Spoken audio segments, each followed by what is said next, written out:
신약성경 골로새서 3장 18절에서부터 봉독합니다. 아내들아 남편에게 복종하라. 이는 주 안에서 마땅하니라. 남편들아 아내를 사랑하며 괴롭게 하지 말라. 자녀들아 모든 일에 부모에게 순종하라. 이는 주 안에서 기쁘게 하는 것이니라.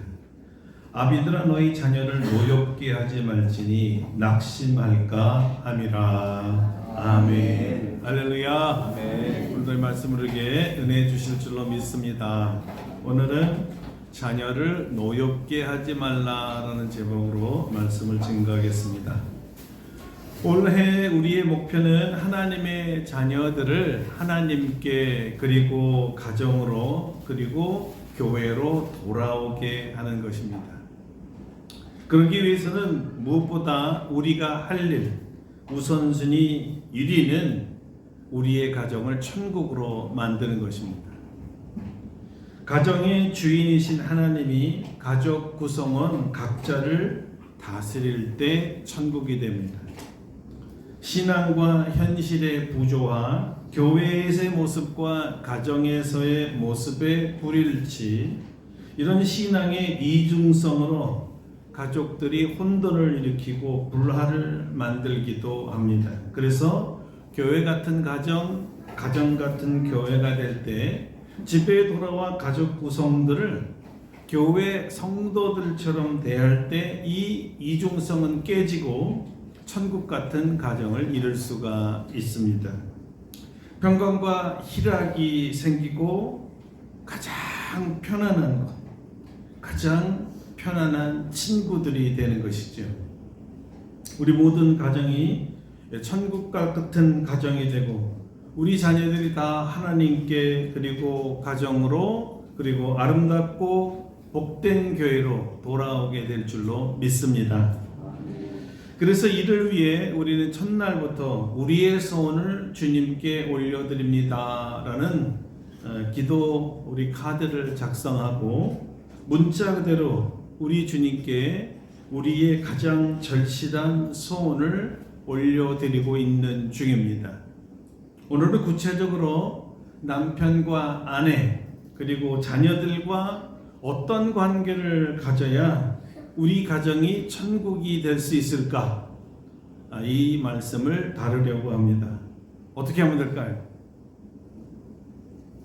첫 번째, 성경은 자녀보다는 부부에게 관심을 갖고 있습니다. 그리고 부부 중에 아내에게 먼저 권면합니다.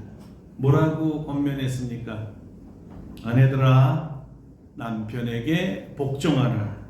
이는 주 안에서 마땅하니라. 왜 성경은 아내에게 먼저 권유했을까요? 그 이유가 뭘까요?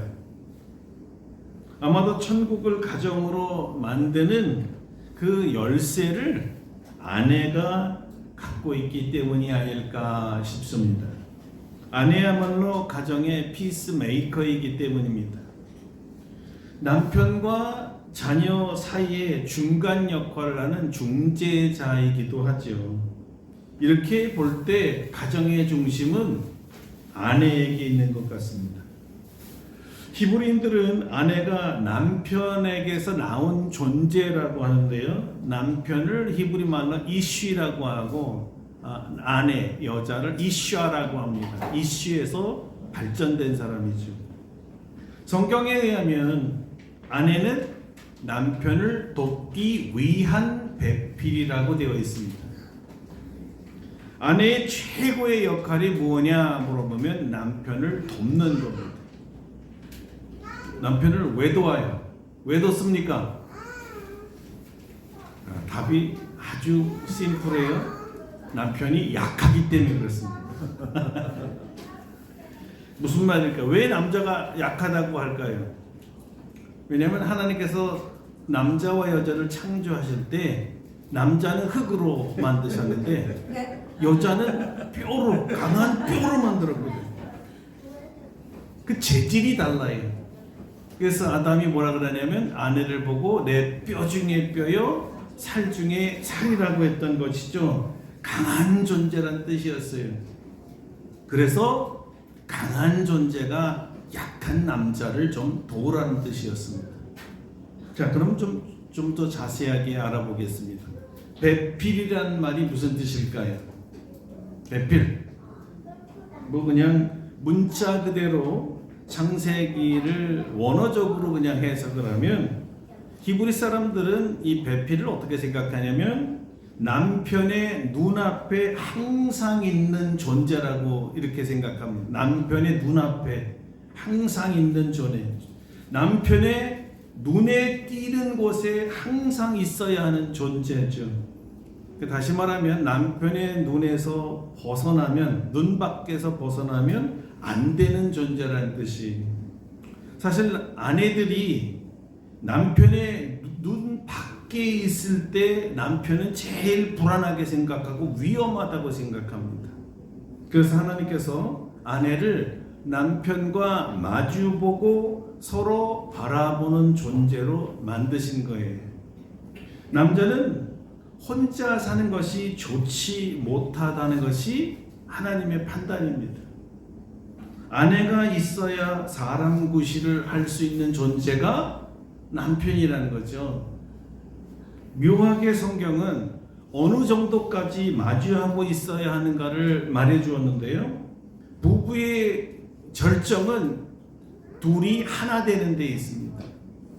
더 정확하게 두 몸이 한 몸이 되는 데 있는 거예요. 그래서 성경은 남자가 부모를 떠나 그의 아내와 합한다라는 표현을 썼습니다. 여기 합한다는 말의 뜻이 뭐냐면 딱 서로 달라붙다라는 뜻입니다. 굳게 결합하다는 뜻이에요. 원래 여자는 남자에게서 나왔잖아요. 그러니까 여자가 나왔던 자기 원래 자리로 돌아가는 거예요. 그래서 하나로 붙는 행위죠. 가정이 천국같이 되려면 이 원리가 제일 먼저 적용되어야 합니다. 무슨 원리예요? 하나님께서 부부를 창조하시면서 몸과 마음이 하나 되게 하신 하나됨의 원리입니다. 부부는 항상 하나여야 돼요. 부부가 하나가 될 때 인간이 행복해지도록 하나님이 만드신 거란 말이에요. 자, 그러면 어떻게 하면 부부가 하나가 될 수 있을까요? 그 하나됨의 열쇠가 아내에게 먼저 쥐어줍니다. 어떻게 하라는 거죠? 이렇게 하라고 성경은 말합니다. 아내들아, 남편에게 복종하라. 다 같이 한번 아내들 한번 따라해 보세요. 아내들아, 남편 말고요, 아내들. 남편에게 복종하라. 장면 굉장히 좋으신가 봐요. 자, 근데 이 복종하다는 말의 뜻을 정확하게 이해해야 됩니다. 우리나라 말하고 달라요. 히브리어에 특별히 창세기에서 말하는 복종하다라는 말은 어떤 자의 지배권이나 권세를 인정하다라는 뜻이 아니에요. 보통 우리가 쓰고 있는 뜻하고 달라요. 히브리인들은 이 보통의 의미에 아주 흥미로운 해석을 하나 붙였는데요. 바로 남편을 자기의 주인으로 인정하라라는 뜻이었어요.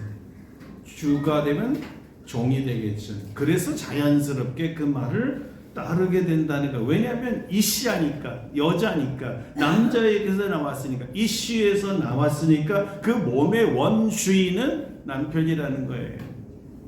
이것을 인정하라는 뜻입니다. 그런데 누군가의 말에 복종하라면 어떨 때 우리가 복종하게 되죠? 그가 나의 주인이라는 것을 인정할 때 우리는 복종하게 되잖아요. 그런데 그럼에도 불구하고 복종이 안 되는 것이 뭐냐면 그 남편이라는 존재가 하나님의 뜻에 바르게 명령하고 바르게 권하고 바르게 말해야 되는데 바르지 않다라고 느낄 때 복종이 안 되는 거예요.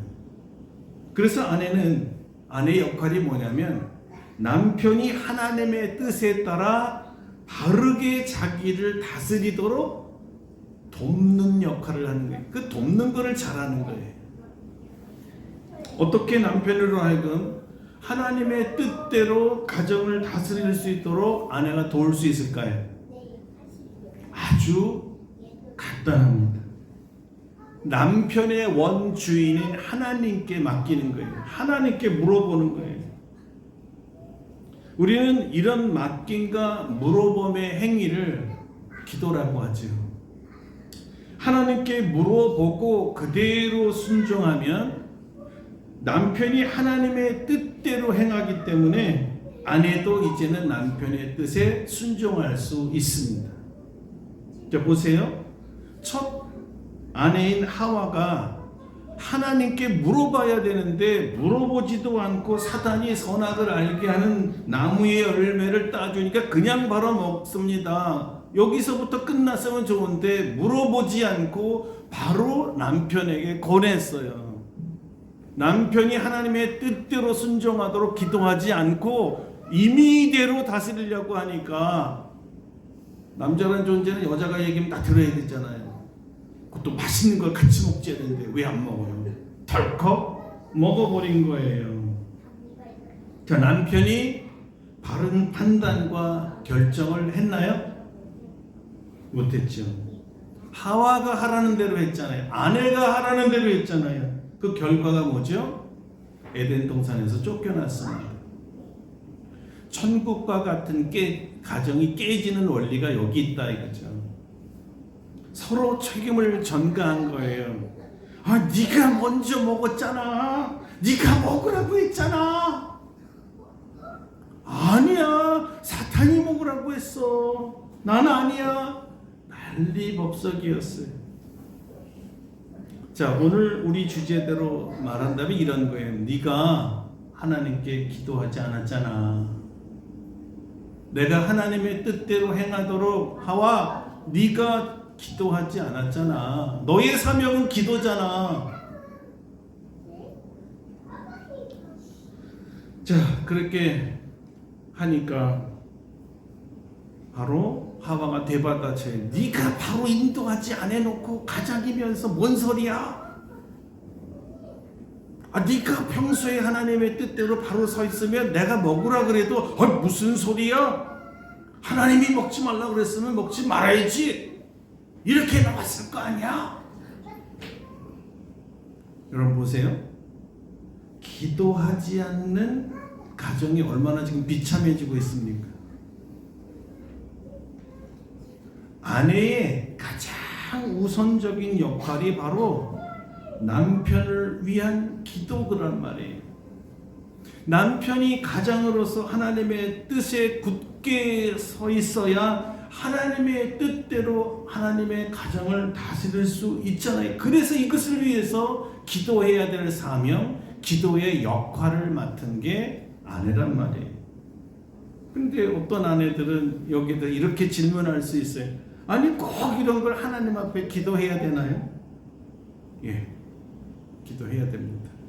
성경이 이렇게 말하고 있기 때문에요. 주 안에서 마땅하니라.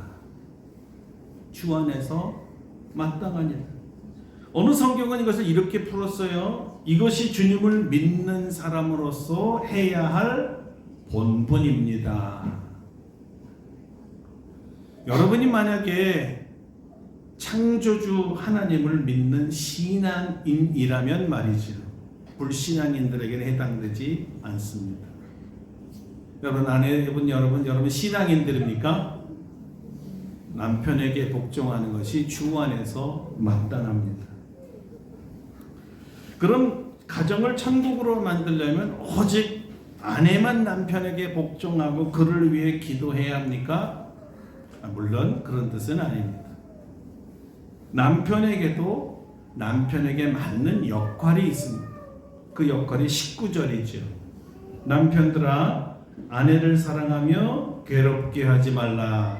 이제 우리 남편들만 한번 크게 따라해 보세요. 남편들아. 남편들아. 장로님 모른 척 하지 말고 따라하세요. 남편들아 아내를 사랑하며 괴롭게 하지 말라. 남편은 여자의 머리로서 군림하는 자가 아닙니다. 이런 오해를 방지하기 위해서 하나님은 여자를 만들 때 남자의 갈비뼈에서 취한 것이죠. 머리에서도 아니고 발에서도 아니고 바로 옆에서 빼낸다는 것은 동등하다, 평등하다라는 뜻입니다. 그래서 부부의 대전제는 서로가 평등하기 때문에 서로에 대한 존중이라는 거에 있습니다. 존중. 다만 역할이 다른 거예요. 머리의 역할, 손의 역할이 다른 거다. 그래서 서로가 도와야만 하는 거예요. 서로의 배필이 되어야 되는 거예요. 다만 돕는 방법이 다를 뿐이다. 가장 먼저 부부가 서로가 서로를 하나님의 형상을 닮은 하나님의 사람이라고 인정하며 존중해야 됩니다. 어떻게 존중해야 할까요? 자, 어떻게 남편이 아내를 존중하는 겁니까? 예를 하나 들어드리겠습니다. 부부가 서로가 서로에게 존댓말을 하는 거죠. 존중과 존경의 표시로 말해요. 여러분은 부부간에 혹시 존댓말을 하십니까? 우리가 그냥 귀에 듣기는 야! 그런 소리가 많이 들려요. 야! 지난주에 우리가 배운 대로 하면 교회 같은 가정이라 해야 되잖아요. 교회에서는 아무에게나 야! 이런 거 들어본 적이 없단 말이에요. 성도들에게. 그죠? 가정 같은 교회 같은 가정에 되면은 교회 안에서 서로 아무리 친해도 지체들 간에 반말은 하지 않잖아요. 가정에 돌아와서도 마찬가지로 교회 같은 가정이니까 성도들이라고 생각하고 존댓말을 하는 거예요. 교회에서는 심지어 우리 서우나 지우나 어린애들인데도 존댓말을 써요. 아, 서우 밥 먹었어요? 재밌어요? 안녕하세요? 이게 인사하죠. 자, 여러분, 청년들한테 반말하잖아요, 우리가. 그죠? 우리 장로님들도 청년들 부를 때는 존댓말을 써요. 예? 예진 씨 이렇게 얘기한다고요. 소연 씨, 장 교수님 이렇게 부른다고요. 그러니까 집에 가서도 우리 교회 어린이 학교, 주일학교 어린이라고 생각하고 존댓말을 써주는 거예요. 할아버지가 말이죠. 당연히 엄마 아빠는 마땅히 존댓말을 쓰는 거고. 그래서 아내에게 남편이 존댓말을 쓰고, 그렇죠? 또 남편이 아내에게 존댓말을 쓰는 거예요. 왜 그럽니까? 존댓말 말 자체가 존중, 존경의 뜻이잖아요. 존경하면 존댓말을 쓰는 게 더 중요한 것은 서로가 하나님의 형상을 닮은 하나님의 자녀이니까, 고귀한 자들이니까. 자, 우리나라를 아주 오래전부터 동방예의지국이라고 불렀어요. 공자도 이런 말을 했더라고요. 조선의 예를 배울 수만 있다면 뗏목이라도 타고 가고 싶다. 조선의 예를 배울 수만 있다면 뗏목을 타고서라도 조선에 가고 싶다는 거예요. 왜 이런 평가를 했을까?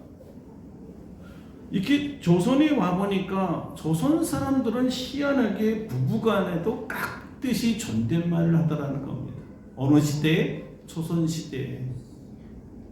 자, 이런 식으로 했다고 그래요. 아내가 남편에게 말합니다. 서방님, 진지 드시지요. 진지 드세요. 그럼 남편이 뭐라 그래요? 예. 부인 같이 드시지요. 이렇게 얘기하더라는 거예요. 또 아내가 남편에게 이렇게 물어본답니다. 어찌 하시렵니까? 그럼 남편이 뭐라 그래요? 그대 뜻대로 하시오. 아내가 또 이렇게 하루는 말합니다. 서방님, 오늘은 친정에 다녀와도 되겠습니까? 예, 편안히 잘 다녀오시오. 어때요? 듣기 좋아요? 듣기 좋아요, 그죠? 이 존중과 존경, 아내를 사랑하는 방법 중에 하나라는 거예요. 이럴 때 남편이 나를 사랑해서 나를 존중하고 존경해서 존댓말을 해주는구나 이렇게 느끼고 인정하면 자연스럽게 남편의 말에 아내는 복종하게 돼 있어요. 나를 정말 생각해 주는구나. 그러면 그때 천국과 같은 가정이 되는 거예요. 자, 남편들은 아내를 사랑해야 합니다. 가정을 천국으로 만드는 최고의 그리고 최우선의 방법이 사랑이라는 것인데 존경과 존중의 표현을 통해서 이루어지는 거예요. 남편이 가정을 천국으로 만들기 위해 아내를 사랑하는 것이 제1번이라면 두 번째는 무엇일까요? 성경이 이렇게 말하고 있어요. 남편들아, 아내를 괴롭게 하지 말라. 괴롭히지 말라. 이 괴롭게 하다라는 말이 어떻게 나왔냐 보니까 쑥을 타가지고 쑥물을 마시다라는 게 그러니까 쓰다라는 거죠. 이거를 쓴 마음을 쓰게 만들지 마라 이런 뜻이에요.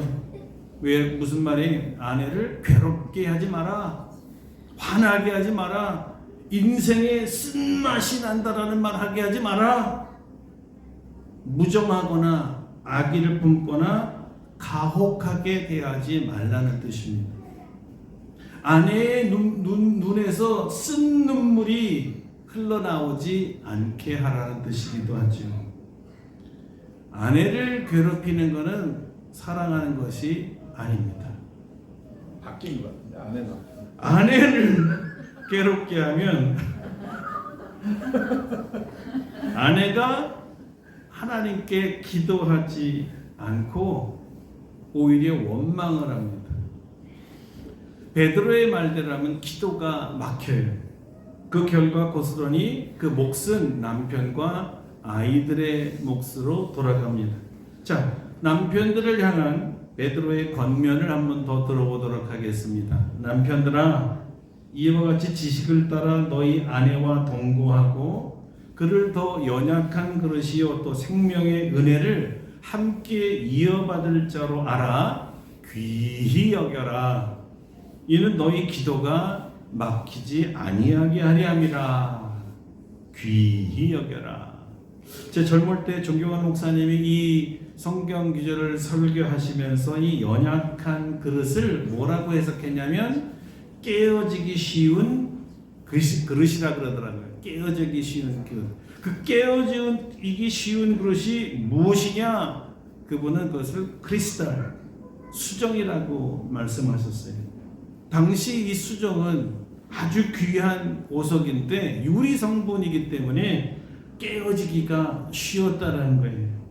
아내는 수정처럼 귀하고 아름다운 존재이지만 아주 쉽게 깨어지기 쉬운, 아주 깨어지기 쉬운 보석과 같아서 아주 살살 다뤄야 된다는 거예요. 살살 다뤄라. 거칠게 다뤘다가는 그 심령이 깨어지는데 깨어진 여자의 마음은 날카로운 전투형 병기가 되어서 도리어 남편의 마음을 찔러댄다는 거예요. 아프죠. 뾰족한 그 상처받은 그 마음은 다른 사람에게 찔러대는 거예요. 결국 손해는 살살 보석처럼 다루지 못한 남편의 몫이 되는 것입니다. 그래서 잘 대해서 귀하게 대해서 괴롭히지 말아야 천국과 같은 가정이 된다는 것입니다.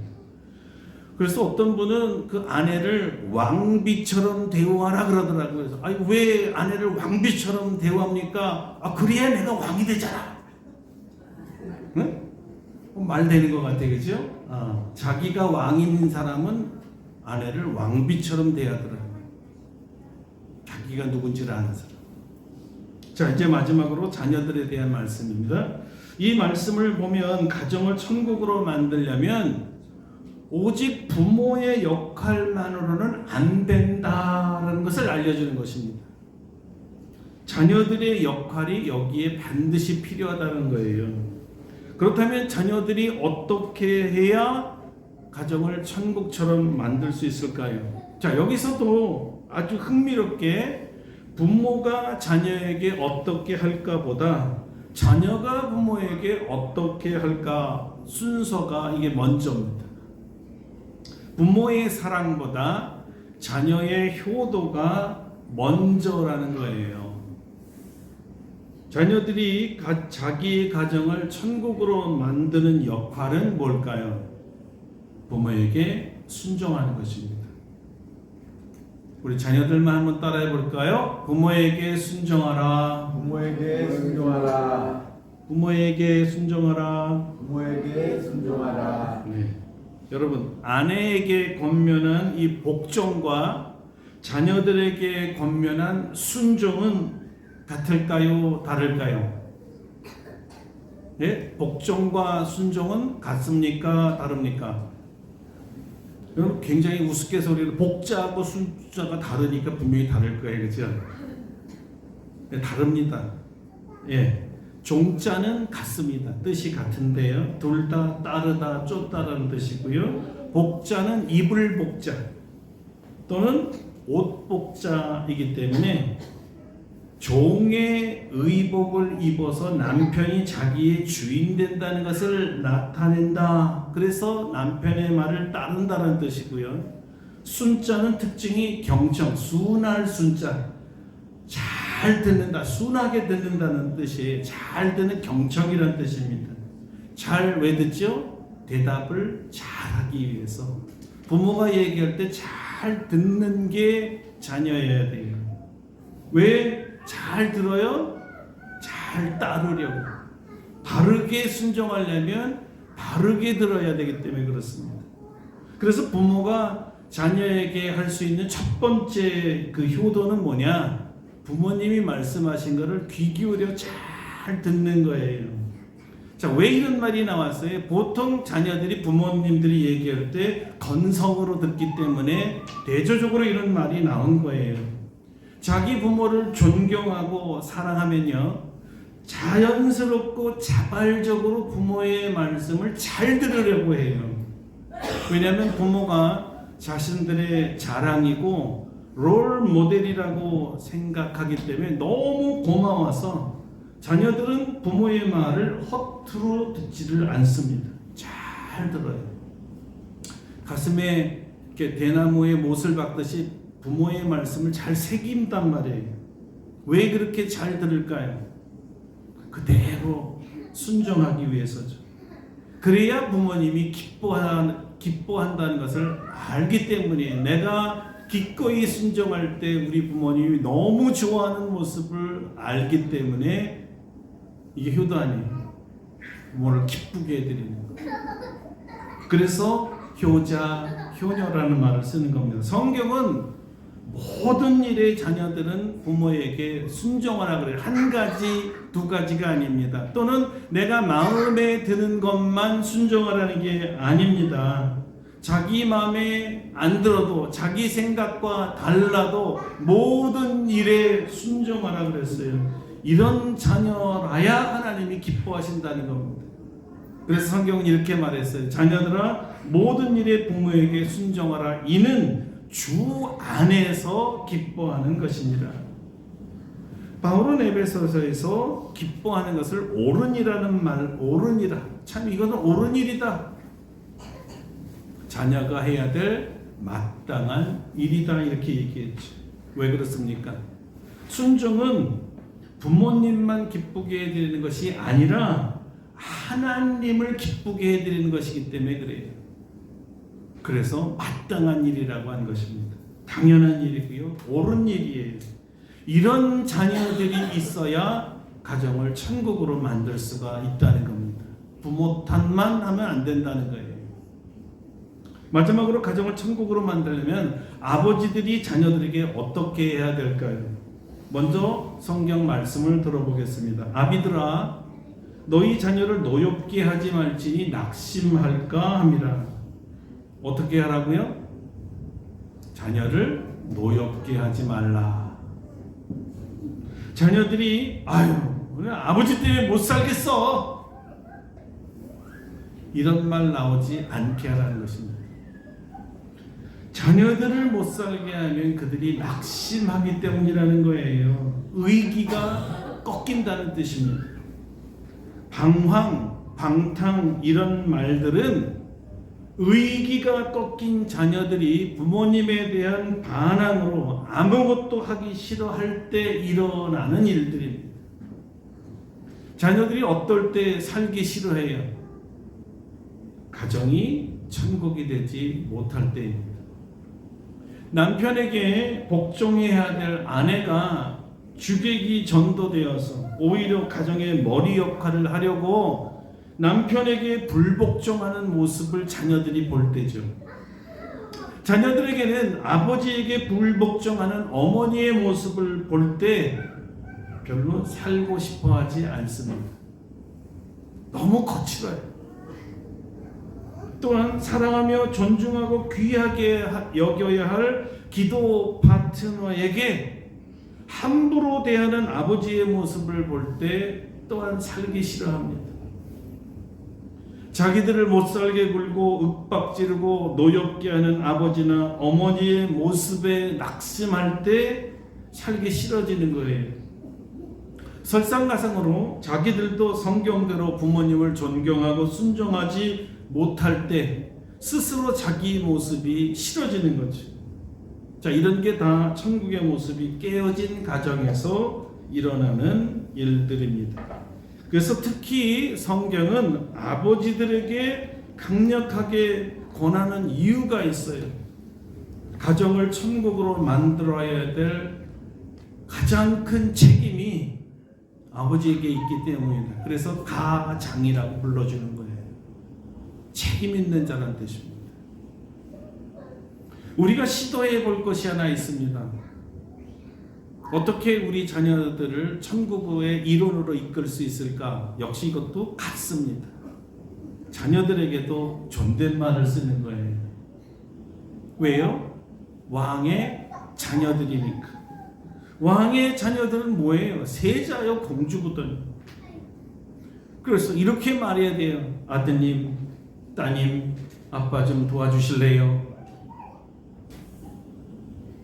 여러분이 아마 이렇게 집에 가서 해보라 그러면 좀 어색해 하실 분들이 많습니다. 안 해본 거니까. 굳이 뭐 그래야 되나? 이럴 수 있죠.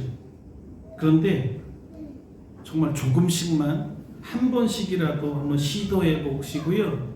그 아이들이 내가 반말이나 또는 윽박지르고 이야기했을 때와 존댓말을 했을 때 어떤 반응을 하는지 한번 살펴보세요. 존댓말을 쓰면 아이들이 금방 반응을 하면 아빠가 달라졌어. 왜 이러지? 달라졌어.